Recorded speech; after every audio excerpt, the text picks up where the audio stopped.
Welcome to my channel history वाला।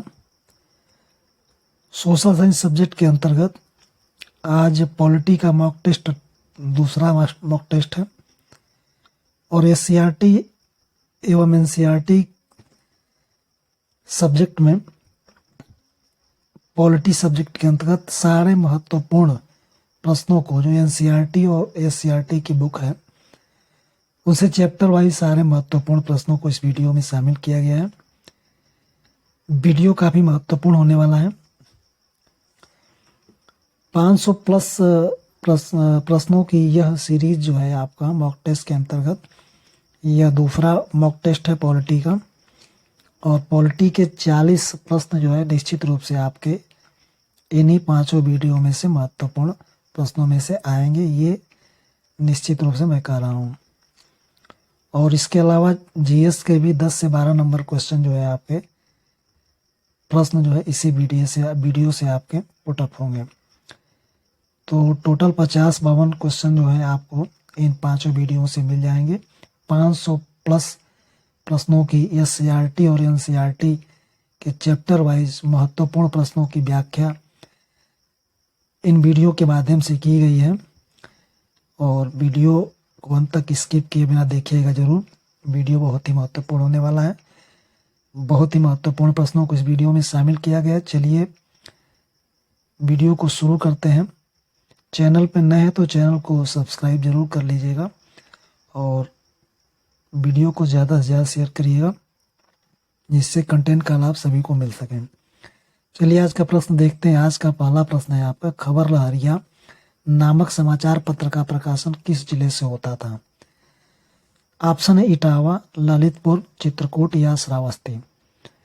तो option आपके 4 हैं और बताना है कि खबर लहरिया जो है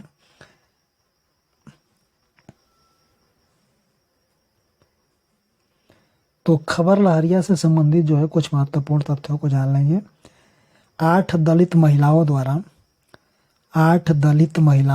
जो है 8 दलित महिलाओं द्वारा इस समाचार पत्र का प्रकाशन होता था और इसकी भाषा जो थी वहाँ की स्थानीय भाषा बुंदेली भाषा थी। बुंदेली भाषा में यह प्रकाशित होता था और इसमें जो है दलितों से संबंधित विषय, स्त्रियों के प्रति हिंसा और राजनीतिक भ्रष्टाचार से संबंधित रिपोर्टें होती थी और 8 पृष्ठ का यह होता था। 8 पृष्ठ का यह समाचार पत्र होता था। तो इसका उत्तर हो जाएगा खबर लहरिया जो है आपका यह चित्रकूट जिले से प्रकाशित होता था। चित्रकूट जिले से प्रकाशित होता था। दूसरा प्रश्न है, सेंसरशिप से क्या आशय है? ऑप्शन है जीव जंतुओं की निगरानी करना, सरकार द्वारा आवागमन पर प्रतिबंध लगाना, सरकार द्वारा कुछ विवरण प्रकाशित करने या प्रदर्शित करने पर प्रतिबंध लगाना, सरकार द्वारा सभी प्रकार के व्यापार पर प्रतिबंध लगाना। तो इसमें उत्तर क्या हो जाएगा आपको बताना है। तो इसका उत्तर हो जाएगा आपका सरकार द्वारा कुछ विवरण प्रकाशित करने या प्रदर्शित करने पर प्रतिबंध लगाना। तीसरा प्रश्न देखेंगे, निम्नलिखित में से किस समूह को संचार माध्यम में शामिल नहीं किया जाता है? संचार माध्यम में कौन से समूह को शामिल नहीं किया जा सकता है? ऑप्शन है रेडियो, मोबाइल फोन, टीवी, समाचार पत्र, कंप्यूटर, फिल्में, टेलीफोन, समाचार पत्र, पुस्तक, मीडिया, टीवी या रेडियम। ये 4 ऑप्शन आपके सामने, आपको बताना है कि संचार माध्यम में कौन शामिल नहीं किया जा सकता है। तो आपका पहला ऑप्शन हो सकता है, ये शामिल कर सकते हैं आपको, दूसरा भी कर सकते हैं, तीसरा भी कर सकते हैं, मगर 4 नंबर ऑप्शन में 2 तो आपका होगा, मीडिया और टीवी, रेडियम नहीं होगा। तो ये 4 नंबर का ऑप्शन जो है इसे शामिल नहीं कर सकते हैं।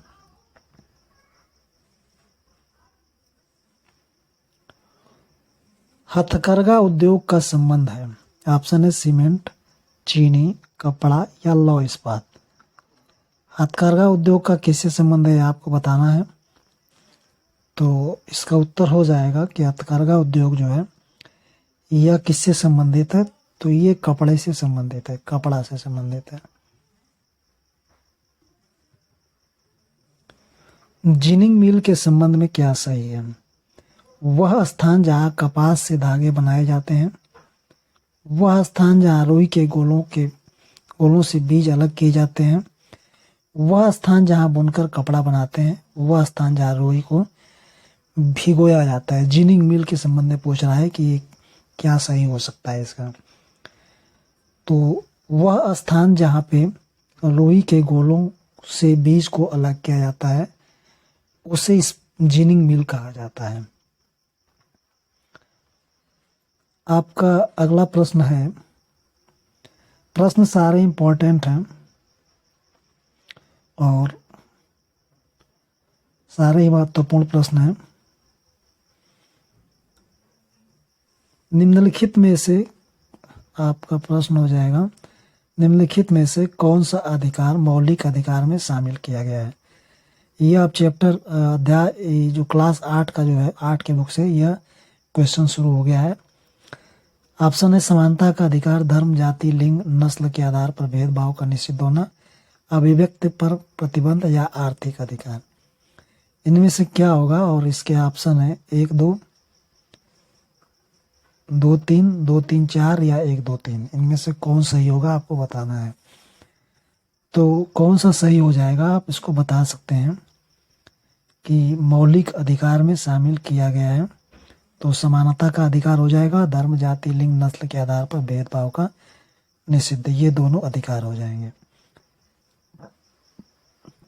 इसका उत्तर हो जाएगा 1 और 2 दोनों सही हैं। अब अगला प्रश्न है, भारतीय राज्य व्यवस्था के संदर्भ में संघवाद से आशय। संघवाद का मतलब क्या होता है आपको बताना है। तो राज्यों की पूर्ण स्वायत्तता, केंद्र और राज्य स्तर पर सरकार का अस्तित्व, एक से ज्यादा स्तर की सरकार का होना, राज्यों का अलग होने की स्वतंत्रता। कौन कौन इसमें सही हो सकते हैं इसके संदर्भ में? तो संघवाद का मतलब हो जाएगा केंद्र और राज्य स्तर पर सरकार का अस्तित्व एक हो जाएगा और एक से ज्यादा स्तर की सरकार का होना, यानी 2 और 3 ऑप्शन सही हो जाएंगे इसमें।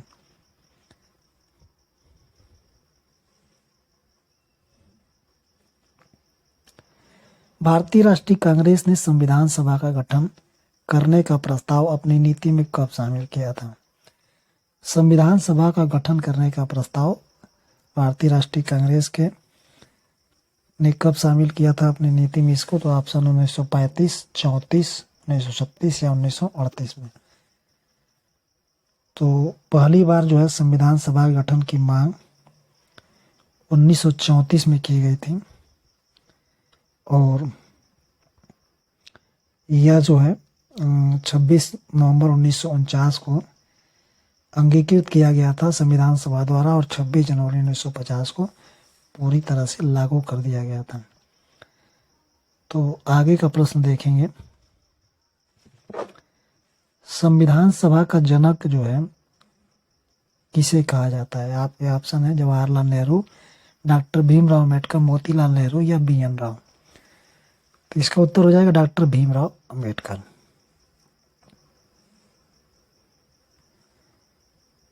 संविधान के किस खंड को संविधान की अंतरात्मा की संज्ञा दी गई है? अंतरात्मा की संज्ञा। तो ऑप्शन राज्य के नीति निर्देशक तत्व, मौलिक अधिकार या मूल कर्तव्य या इनमें से कोई नहीं। किसको संविधान की अंतरात्मा कहा गया है आपको बताना है। इसका उत्तर हो जाएगा मौलिक अधिकार को जो है संविधान की आत्मा कहा गया है। मौलिक अधिकार को संविधान की आत्मा कहा गया है। अगला प्रश्न देखेंगे, निम्नलिखित तत्वों में से किसे मूल अधिकारों में शामिल किया गया है? मूल अधिकारों में कौन शामिल है? ऑप्शन है आर्थिक स्वतंत्रता का अधिकार, संवैधानिक उपचार, स्वतंत्रता का अधिकार, शोषण के विरुद्ध अधिकार। और आपके ऑप्शन है 1 2 3 4 सही है, 2 3 4 सही है, 1 2 3 सही है या 1 3 4 सही है। तो इसमें से कौन कौन से आपके अधिकार शामिल है आपको बताना है। तो इसका उत्तर हो जाएगा आपका ये 2 3 और 4 सही है। संवैधानिक उपचार का अधिकार आपको मिला है, स्वतंत्रता का और शोषण के विरुद्ध अधिकार आपको मिला है। निम्नलिखित में से संविधान सभा के अस्थायी अध्यक्ष कौन थे? ऑप्शन है राजकुमारी अमृता कौर, जान मथाई, सच्चिदानंद सिन्हा या डॉक्टर राजेंद्र प्रसाद। तो इसका उत्तर हो जाएगा डॉक्टर राजेंद्र प्रसाद अस्थायी अध्यक्ष थे और सच्चिदानंद सिन्हा जो थे ये अस्थायी अध्यक्ष थे। नेक्स्ट प्रश्न देखेंगे आपका, भारतीय संविधान में कितने मौलिक कर्तव्य का उल्लेख किया गया है? भारतीय संविधान में कितने मौलिक कर्तव्यों का उल्लेख किया गया है? ऑप्शन है 10, 11, 12 या 13। तो इसका उत्तर हो जाएगा आपका कितने मौलिक कर्तव्यों का उल्लेख किया गया है? तो 11 मौलिक कर्तव्यों का उल्लेख किया गया है। स्वर्ण सिंह समिति द्वारा जो है स्वर्ण सिंह समिति द्वारा का गठन 1976 में किया गया था और मूल कर्तव्यों पर विचार करने हेतु किया गया था इस समय। और 42वें संविधान संशोधन 1976 में ही जो है संविधान के भाग 4 क में इसे जोड़ा गया था और इसके बाद इसमें मूल कर्तव्य जो जोड़े गए थे तो 10 थे। बाद में जो है 2002 में 86वें संविधान संशोधन द्वारा एक मूल कर्तव्य और जोड़ दिया गया। तो इन मूल कर्तव्यों की संख्या कितनी हो गई? 11 हो गई। अब अगला प्रश्न देखेंगे इसका, संविधान सभा की प्रथम और अंतिम बैठक कब हुई थी? प्रथम और अंतिम बैठक 19 दिसंबर 1946, 24 जनवरी 1950। 9 दिसंबर 1946, 24 जनवरी 1950। 29 दिसंबर 1946, 24 जनवरी 1950। 9 दिसंबर 1946, 14 जनवरी 1950। तो आपका उत्तर क्या हो जाएगा ये बताना है आपको। संविधान सभा की प्रथम बैठक जो है 9 दिसंबर 1946 को हुई थी और अंतिम बैठक 24 जनवरी 1950 को हुई। तो इसका उत्तर हो जाएगा 20 सही हो जाएगा आपका। अगला प्रश्न देखेंगे आपका, राज्य के आवश्यक तत्वों में शामिल किया गया। राज्य के आवश्यक तत्व क्या है? तो ऑप्शन है संप्रभुता, निश्चित भूभाग, जनसंख्या, एकता और अखंडता की अवधारणा। आपके ऑप्शन है 1, 2, 3 सही है, 2, 3, 4 सही है, सभी सही है या 1, 2, 3, 1, 3, 4 सही है। आपको बताना है इसमें से कौन सा सही हो जाएगा। तो इसका उत्तर हो जाएगा आपका सभी सही है, क्योंकि राज्य में संप्रभुता होनी चाहिए, निश्चित भूभाग होना चाहिए, जनसंख्या होनी चाहिए, एकता और अखंडता की अवधारणा भी होनी चाहिए। संविधान सभा का गठन किया गया था। संविधान सभा का गठन कब किया गया था? 1945, 1946, 1947 या 1944। तो 1946 ईस्वी में जो है संविधान सभा का गठन किया गया था और यह जो है कैबिनेट मिशन योजना के तहत इसका गठन किया गया था। कैबिनेट मिशन योजना 1946 के अंतर्गत जो है इसका गठन किया गया था।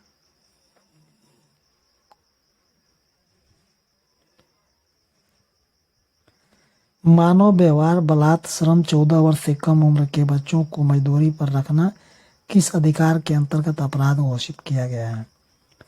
ऑप्शन है शोषण के विरुद्ध अधिकार, संवैधानिक उपचारों का अधिकार, धार्मिक स्वतंत्रता का अधिकार, सांस्कृतिक एवं शैक्षणिक अधिकार। तो इसको बताना है कि इसको किसके अंतर्गत शामिल किया गया है।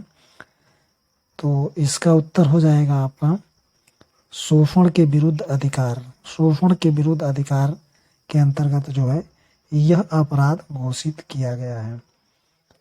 यह अपराध घोषित किया गया है और आर्टिकल 23-24 के अंतर्गत। भारतीय संविधान में संविधान के अधिकार का उपबंध कहाँ किया गया है? ऑप्शन है नागरिकता भाग 2, मूल अधिकार भाग 3, राज्य के निदेशक तत्व, नीति निर्देशक तत्व भाग 4, मूल कर्तव्य भाग 4 का। तो किस में इसका चयन किया गया है? ऑप्शन है 2 सही है, 1 सही है, 2 सही है और केवल 1 और 4 सही है। तो कौन इसमें बताना है आपका सही हो जाएगा। तो इसका उत्तर हो जाएगा केवल 2 सही हो जाएगा। मूल अधिकार भाग 3 के अंतर्गत जो है संविधान के अधिकार का उपबंध किया गया है, क्योंकि इसी के अंतर्गत संवैधानिक उपचारों का अधिकार शामिल है। अगला प्रश्न देखेंगे आपका, धर्मनिरपेक्षता के संदर्भ में निम्नलिखित में से कौन से तत्व भारत में विद्यमान है? भारत एक हिंदू राष्ट्र है, भारत में सभी धर्मों को संरक्षण प्राप्त है, भारत में सर्वधर्म समभाव की अवधारणा है, भारत किसी भी धर्म को राजकीय संरक्षण नहीं देता है। आपके ऑप्शन है केवल 1 सही है, 2 सही है, 2 3 सही है, 3 4 सही है। आपको बताना है इसमें से कौन सही है। तो इसका उत्तर हो जाएगा ये आपका जो है, भारत में सर्वधर्म समभाव की अवधारणा व्याप्त है। सही विकल्प का चयन करना है। तो भारत किसी भी धर्म को राजकीय संरक्षण नहीं देता है, यानी 3 और 4 सही है। अगला प्रश्न देखेंगे, सभा या संघ का प्रावधान संविधान के किस भाग में शामिल है? तो आपके ऑप्शन है मौलिक अधिकार, राज्य के नीति निर्देशक तत्व, प्रस्तावना या मूल कर्तव्य। किस में शामिल है आपको बताना है। तो इसका उत्तर हो जाएगा कि सभा या संघ का प्रावधान जो है यह मौलिक अधिकारों में संविधान के किस भाग में? तो मौलिक अधिकार में शामिल किया गया है।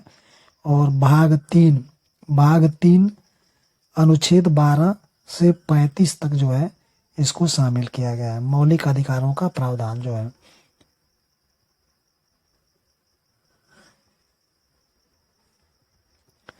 निम्नलिखित में से कौन सा अधिकार मौलिक अधिकार में शामिल नहीं है? ऑप्शन है स्वतंत्रता का अधिकार, शोषण के विरुद्ध अधिकार, सांस्कृतिक व शैक्षिक अधिकार या आर्थिक अधिकार।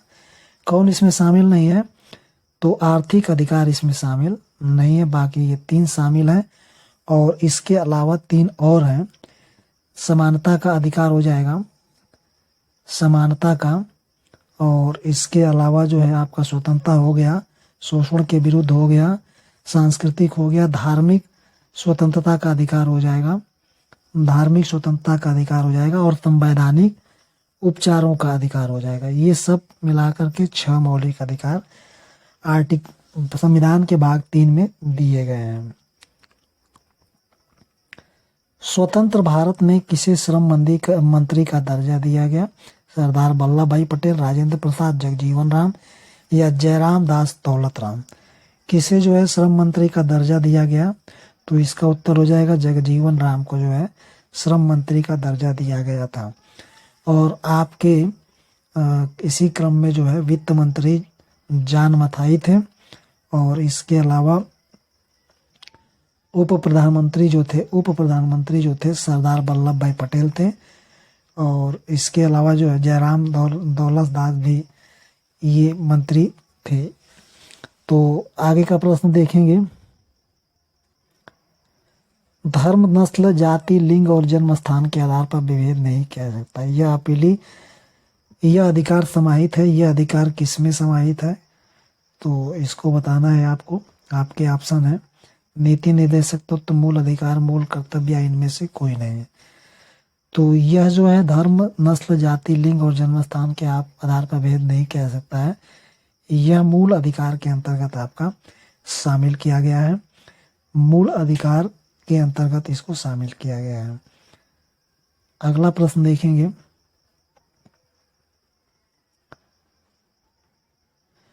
शोषण के विरुद्ध अधिकार संविधान के किस भाग में शामिल है? शोषण के विरुद्ध अधिकार संविधान के किस भाग में शामिल है, किसके अंतर्गत आता है? तो ऑप्शन है प्रस्तावना, मूल अधिकार, मूल कर्तव्य या नीति निर्देशक तत्व। तो यह शोषण के विरुद्ध अधिकार आपका मूल अधिकार ही है, मूल अधिकार है, और यह जो है मूल अधिकार है।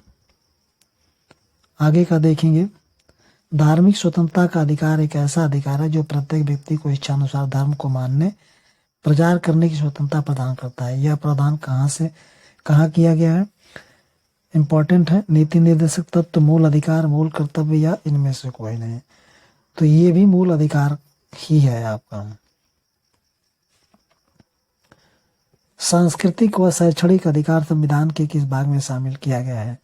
मौलिक अधिकार, मौलिक कर्तव्य, प्रस्तावना या राज्य के नीति निर्देशक तत्व। तो ये भी आपका जो है ये देखेंगे किस में शामिल है। तो ये मौलिक अधिकार है, ये भी आपका मौलिक अधिकार है। निम्नलिखित में से कौन से तत्व लोकतंत्र की स्थापना में सहायक है? इंपॉर्टेंट प्रश्न है। लोकतंत्र की स्थापना में कौन से तत्व सहायक है? सार्वभौमिक वयस्क मताधिकार, निष्पक्ष चुनाव निर्वाचन प्रणाली, चयन करने और चयनित होने की स्वतंत्रता। आपके ऑप्शन देख लेंगे क्या है। 1 2 सही है, 2 3 सही है, 1 3 सही है या सभी सही है? कौन सा सही है? लोकतंत्र को बनाने में क्या क्या जरूरत पड़ती है तो आपको बताना है। तो सार्वभौमिक वयस्क मताधिकार जरूरत पड़ती है, निष्पक्ष निर्वाचन प्रणाली, चयन और चयनित होने की स्वतंत्रता, यानी सभी सही है। आपका उत्तर सभी सही हो जाएगा।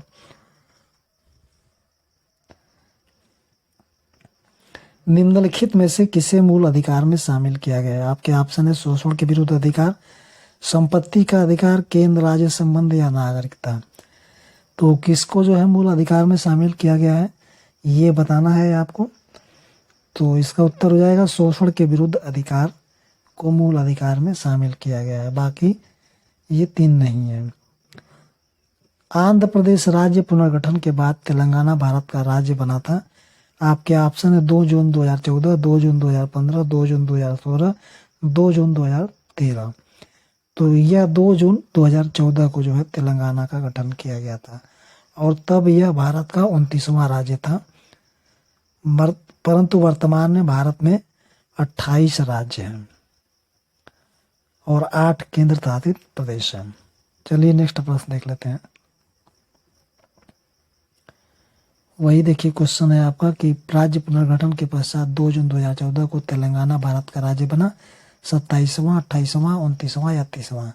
तो वही मैंने बताया आपका 29वां राज्य बना था, यह 29वां बना था। आगे का प्रश्न देखेंगे। किसका कथन है कि मौलिक अधिकार हर संस्था व सत्ता के लिए बाध्यकारी हो जिसे विधि निर्माण करने की शक्ति प्राप्त हो? आपके ऑप्शन है भीमराव अम्बेडकर, के.एम. मुंशी, सरदार वल्लभ भाई पटेल या जवाहरलाल नेहरू। तो इसमें से किसने कहा था कि मौलिक अधिकार हर संस्था और सत्ता के लिए बाध्यकारी हो जिसे विधि निर्माण की शक्ति प्राप्त हो? तो यह भीमराव अम्बेडकर का कथन है। भीमराव अम्बेडकर ने इसे कहा था।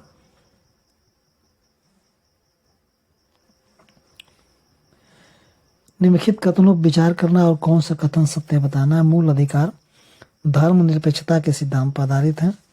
धर्म आधारित भेदभाव प्रथा की समाप्त करने हेतु राज्य हस्तक्षेप की नीति का अनुसरण करता है। राज्य धार्मिक हस्तक्षेप नहीं कर सकता है। आपके ऑप्शन है 1 2 सही है या फिर 2 3 सही है या फिर 1 3 सही है या सभी सही है? इनमें से कौन सही है आपको बताना है। तो इसका उत्तर हो जाएगा आपका ये पहला वाला सही हो जाएगा। आपका पहला वाला मूल अधिकार धर्मनिरपेक्ष के सिद्धांत पर आधारित है और इसके अलावा राज्य धार्मिक हस्तक्षेप नहीं कर सकता, ये तीसरा। तो इसमें पूछ रहा है कि सही विकल्प कौन सा है, तो आपका 1 और 3 सही विकल्प हो जाएगा। 1 और 3 सही विकल्प हो जाएगा। अब अगला प्रश्न देखेंगे। संसद में किसे शामिल नहीं किया जा सकता? ऑप्शन है लोकसभा, राज्यसभा, उपराष्ट्रपति या राष्ट्रपति। किसे संसद में शामिल नहीं किया जा सकता है ये आपको बताना है। संसद में किसे शामिल नहीं किया जा सकता है? तो इसका ऑप्शन हो जाएगा उपराष्ट्रपति को संसद में शामिल नहीं किया जा सकता। बाकी लोकसभा, राज्यसभा और राष्ट्रपति जो है ये संसद का ही एक अंग है। संसद का गठन राष्ट्रपति, लोकसभा, राज्यसभा से मिलकर होता है।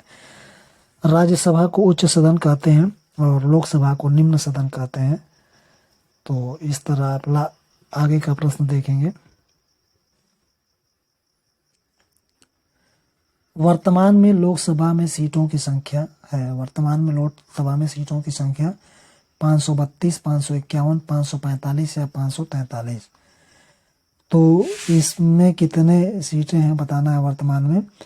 तो इसका उत्तर हो जाएगा आपका 543 सीटें वर्तमान में ये लोकसभा में है और राज्यसभा में अधिकतम जो है 250 सीटें होती हैं और लोकसभा में 552 अधिकतम सीटें होती हैं। तो वर्तमान में 543 है। वर्तमान में राज्यसभा में कुल कितने सदस्य हैं? वर्तमान में राज्यसभा में कुल कितने सदस्य हैं आपको बताना है। इसका ऑप्शन आपका है 250, 254, 545 या 552। तो वर्तमान में जो है लोकसभा अरे राज्यसभा में कुल कितने सदस्य हैं? तो इसका उत्तर हो जाएगा आपका कि भारतीय संसद जो है एक सर्वोच्च विधायी संस्था भी है और इसमें 2 सदन है, सभी जानते हैं। राज्यसभा एक अस्थायी सदन होता है और इसमें जो है वर्तमान में सीटों की संख्या कुल जो है आपका 245 यहाँ हो जाएगा। 245 सही हो जाएगा। तो आगे का प्रश्न देखेंगे, लोकसभा की अध्यक्षता कौन करता है? लोकसभा की अध्यक्षता कौन करता है? आपके ऑप्शन है राष्ट्रपति, उपराष्ट्रपति, लोकसभा अध्यक्ष, प्रधानमंत्री। तो लोकसभा की अध्यक्षता जो है लोकसभा अध्यक्ष ही करता है, लोकसभा अध्यक्ष कर सकता है।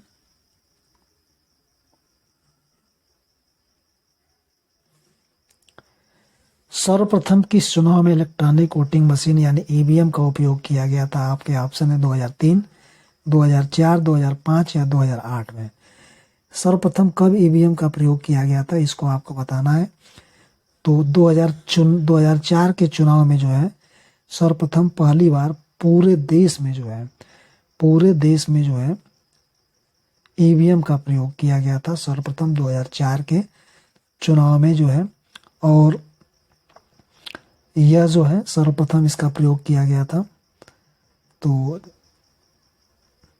अगला प्रश्न देखेंगे इसका,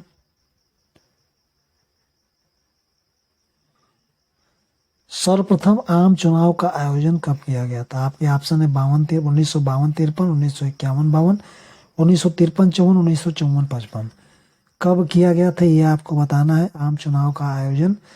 तो इसका उत्तर हो जाए 1951-52 में जो है सर्वप्रथम आम चुनाव का आयोजन किया गया था। 25 अक्टूबर 1951 से लेके 21 फरवरी 1952 तक जो है यह आयोजन किया गया था इसका चुनाव का।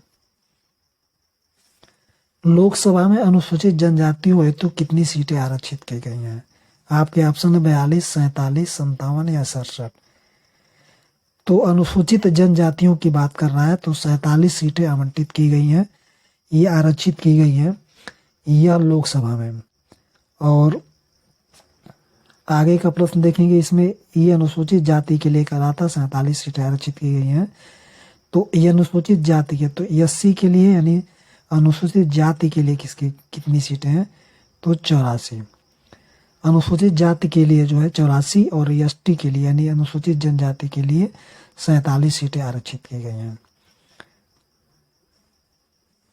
निम्नलिखित में से किसे राष्ट्रीय पार्टी का दर्जा प्राप्त है? आपको बताना है कौन राष्ट्रीय पार्टी का दर्जा प्राप्त हुआ है। तो Indian national Congress, INC, communist party of India, Marxist, राष्ट्रीय जनता दल, राजद या समाजवादी पार्टी सपा। आपके ऑप्शन है 1, 2 सही है, 1, 2, 4 सही है, 1, 2, 3 सही है, 2, 3, 4 सही है। तो इसमें से कौन है जो राष्ट्रीय पार्टी का दर्जा जिसको प्राप्त है? तो इसके 2 ही ऑप्शन सही हो सकते हैं क्योंकि इंडियन नेशनल कांग्रेस और कम्युनिस्ट पार्टी ऑफ इंडिया मार्क्सवादी यही दो हैं जो ये आपके राष्ट्रीय पार्टी हैं। तो इसका उत्तर 1 और 2 सही हो जाएगा। इसके अलावा Bharatiya Janata party, Indian national Congress, Bahujan Samaj party और कम्युनिस्ट पार्टी ऑफ इंडिया, मार्क्सवादी, नेशनल पीपुल पार्टी और आम आदमी पार्टी भी राष्ट्रीय पार्टी हो गई। कुल वर्तमान में 6 जो है राष्ट्रीय पार्टियां हैं। वर्तमान में 6 राष्ट्रीय पार्टियां हैं। अगला प्रश्न देखेंगे, 2019 के में संपन्न हुए आम चुनाव का क्रम क्या था? 16वीं, 17वीं, 18वीं या 14वीं?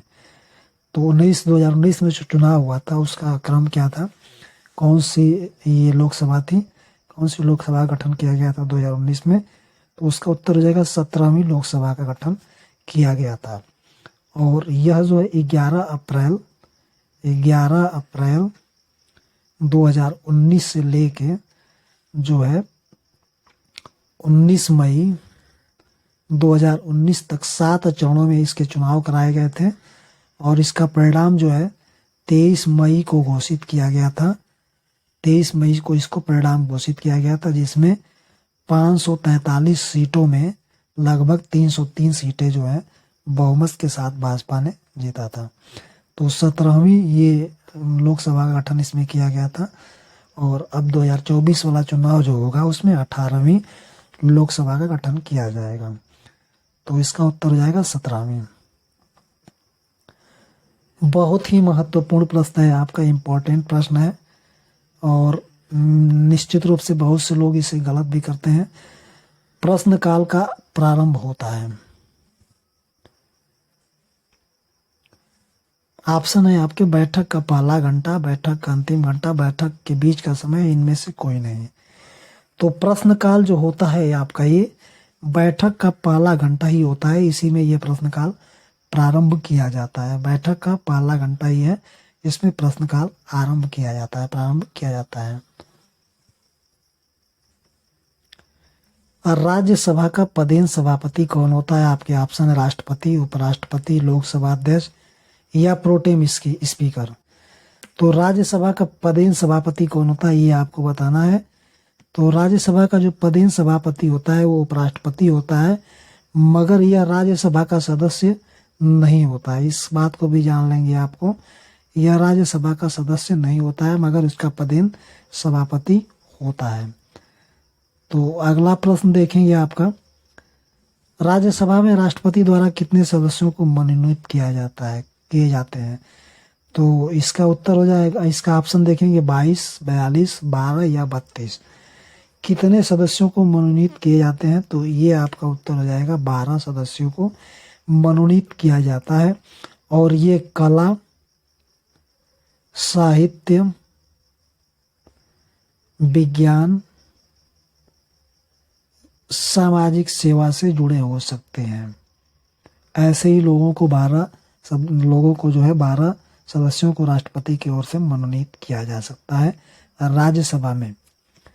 और आगे का प्रश्न देखेंगे, रोलेक्ट एक्ट कब लागू किया गया? इंपॉर्टेंट प्रश्न है, रोलेक्ट एक्ट कब लागू किया गया था? आपके ऑप्शन है 12 मार्च 1919, 10 मार्च 1919, 11 मार्च 1919, 13 मार्च 1919।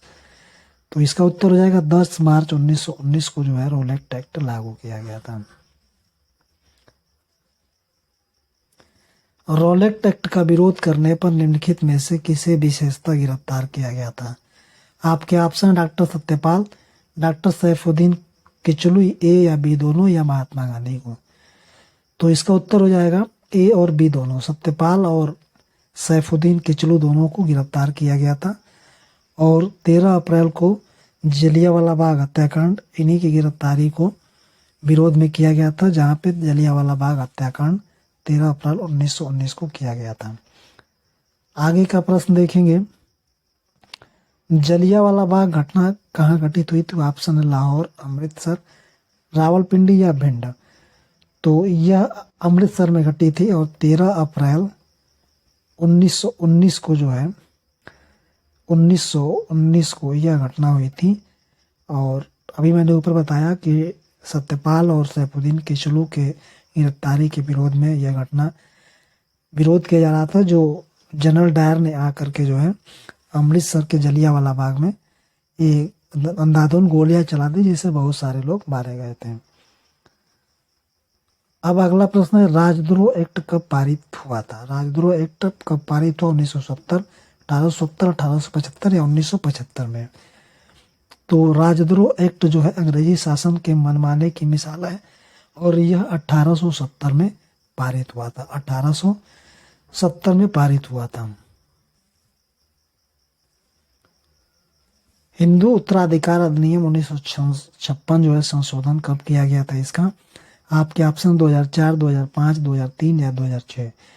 कब इसका संशोधन किया गया था? तो इसका उत्तर हो जाएगा 2005 में जो है इसका संशोधन किया गया था। 9 सितंबर 2005 को यह लागू कर दिया गया था। 9 सितंबर 2005 को यह लागू कर दिया गया था। और इसके अंतर्गत पुत्र, पुत्रियां और उनकी माता तीनों को परिवार की संपत्ति में समान हिस्सा मिल सकेगा, ऐसा उपबंध किया गया था। आगे का प्रश्न देखेंगे, घरेलू हिंसा महिला संरक्षण अधिनियम 2005 कब पारित हुआ? आपके ऑप्शन 2005, 2006, 2007 या 2004। तो यह जो है कब पारित हुआ है आपको बताना है। तो यह जो है आपका 2006 में पारित हुआ था। 26 अक्टूबर 2006 को यह लागू हुआ था। घरेलू हिंसा से संबंधित है ये। आगे का प्रश्न देखेंगे, सर्वोच्च न्यायालय की स्थापना कब की गई थी? सर्वोच्च न्यायालय की स्थापना कब की गई है आपको बताना है, और बहुत ही इम्पोर्टेंट प्रश्न है।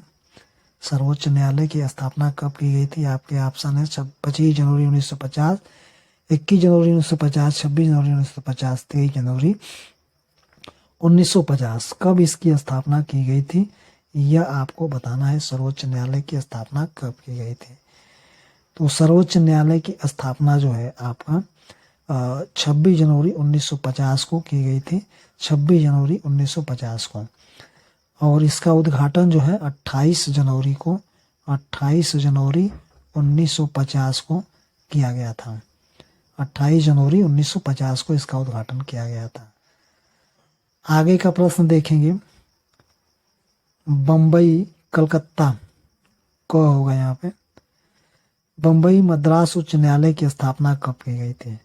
आपके ऑप्शन है 1865, 1862, 1863 या 1864। तो सर्वप्रथम जो है कलकत्ता, बम्बई और मद्रास उच्च न्यायालय की स्थापना जो है यह 1862 ईस्वी में की गई थी। और ये तीनों प्रेसिडेंसी शहर थे उस समय। 1862 में इसकी स्थापना की गई थी।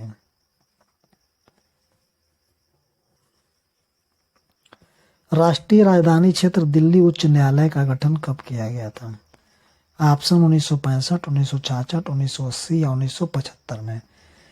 तो कब किया गया था इसका गठन आपको बताना है। तो इसका उत्तर हो जाएगा 1966 में जो है 31 अक्टूबर 1966 में जो है दिल्ली उच्च न्यायालय का गठन किया गया था। और इसके अंतर्गत 4 न्यायाधीशों को शामिल किया गया था।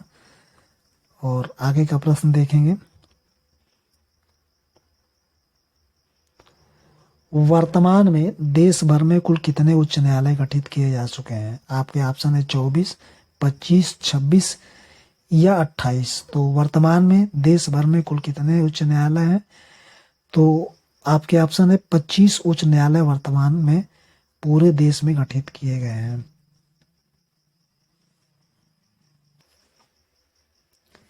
PIL को अन्य किस नाम से जाना जाता है? ऑप्शन है विशेष याचिका, जनहित याचिका, सूचना याचिका या संचार याचिका। तो PIL को जो है जनहित याचिका के नाम से जाना जाता है। और 1980 के दशक में जो है सर्वोच्च न्यायालय ने इसकी व्यवस्था की थी। जनहित याचिका PIL को कहा जाता है। अनुच्छेद 22 के अंतर्गत किसी गिरफ्तार व्यक्ति को कितने घंटे के अंदर मजिस्ट्रेट के समक्ष पेश करना अनिवार्य होता है? ये आपको बताना है कि मजिस्ट्रेट के समक्ष जो है कितने घंटे के अंदर उसको प्रेजेंट करना होता है। आपके ऑप्शन है 48 घंटे, 22 घंटे, 36 घंटे या 24 घंटे। तो आपके ऑप्शन है और उत्तर बताना है। तो उत्तर इसका हो जाएगा 24 घंटे के अंदर जो है मजिस्ट्रेट के सामने उसको प्रस्तुत करना होता है। और गिरफ्तारी के कारण जानने का अधिकार भी जो हो सकता है किसी भी गिरफ्तार व्यक्ति को अनुच्छेद 22 के तहत 24 घंटे के अंतर्गत मजिस्ट्रेट के सामने पेश भी करना होता है। और दुर्व्यवहार याचना से बचने का अधिकार भी इसमें शामिल है आपका। आगे का प्रश्न देखेंगे, समान न्याय और निःशुल्क विधि सहायता का उपबंध किस अनुच्छेद के तहत किया गया है? आपके ऑप्शन है अनुच्छेद 39, अनुच्छेद 39 का, अनुच्छेद 40, अनुच्छेद 43। इसका उत्तर हो जाएगा अनुच्छेद 39 क के तहत जो है इसका उपबंध किया गया है।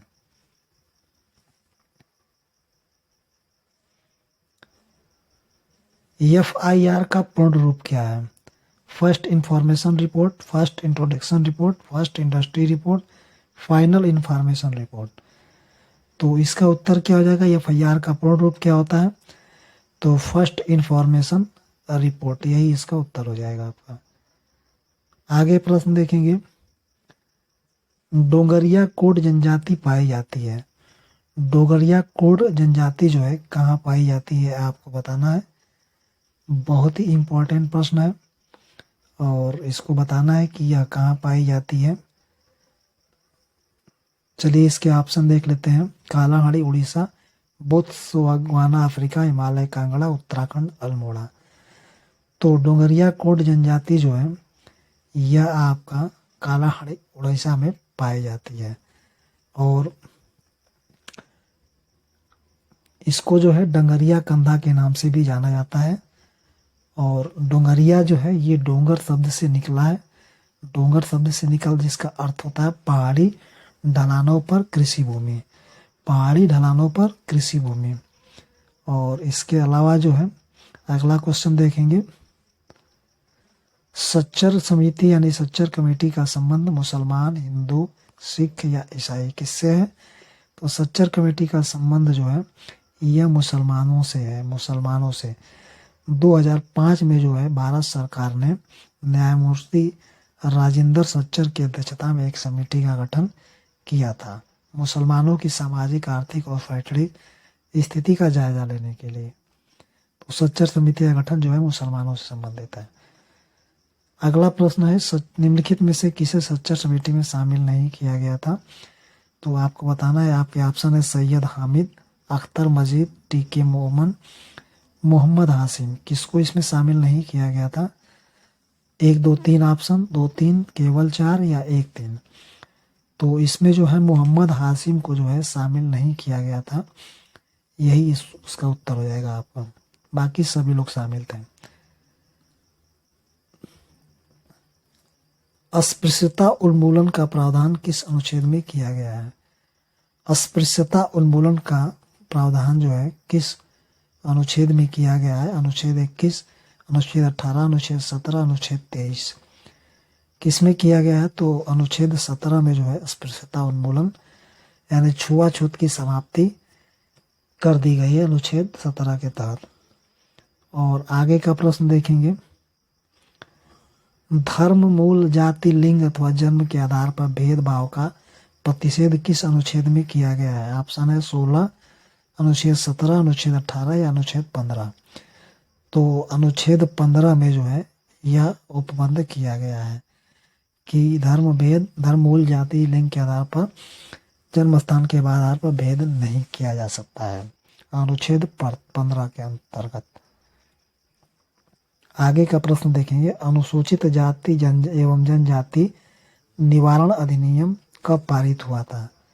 ये आपको बताना है कि यह अधिनियम कब पारित हुआ। 1988, 1989, 1987 या 1985। तो 1989 में यह अधिनियम पारित हुआ था। 14 वर्ष से कम उम्र के बच्चों को घर, ढाबा, चाय आदि की दुकानों में नियोजन पर प्रतिबंध कब किया गया था? आपके ऑप्शन 2007, 2008, 2006 या 2009 में। तो 2006 में जो है इसको प्रतिबंधित कर दिया गया था। भोपाल गैस त्रासदी की घटना कब घटित हुई? 1985, 1984, 1986 या 1988। इंपॉर्टेंट प्रश्न है, तो इसका उत्तर हो जाएगा 1984 में जो है 2 और 3 दिसंबर भोपाल में जो है अमेरिकी कीटनाशक कंपनी यूनियन कार्बाइड एक औषधि औद्योगिक त्रासदी हुई थी, जिसमें इसे भोपाल गैस त्रासदी के नाम से जाना जाता है। तो 2 दिसंबर को जो है 2 बजे रात को जो है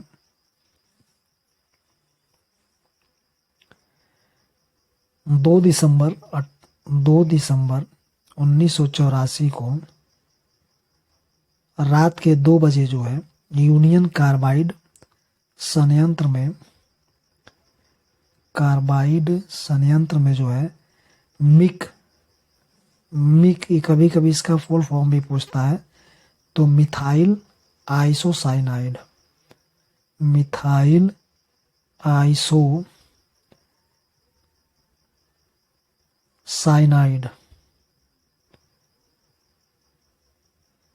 ये मिक का फुल फॉर्म है। और यही जो है गैस का रिसाव हुआ था, जो एक बेहद जहरीली गैस है, जिसकी वजह से यह घटना घटी। तो 1984 में हुई थी, 2 दिसंबर 1984 को।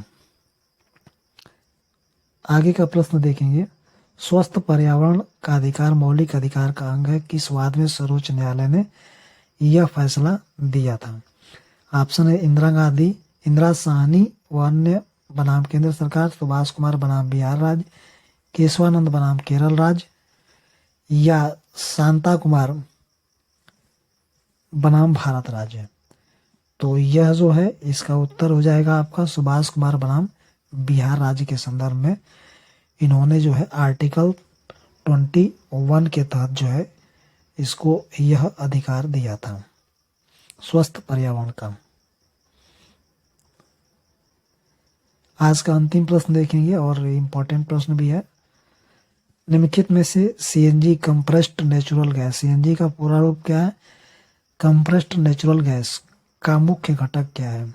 एथेन, मीथेन, प्रोपेन या एल्केन? तो इसका उत्तर हो जाएगा मीथेन जो है इसका मुख्य घटक है। और आज का वीडियो आपको कैसा लगा, वीडियो के कंटेंट कैसे लगे, प्रश्नों का लेवल कैसा लगा, निश्चित रूप से कमेंट करके बताइएगा। वीडियो को ज़्यादा से ज़्यादा शेयर जरूर करिएगा और चैनल को सब्सक्राइब कर लीजिएगा। चलिए पार्ट 3 के लिए अगले दिन नेक्स्ट टाइम। आज के लिए इतना ही, धन्यवाद।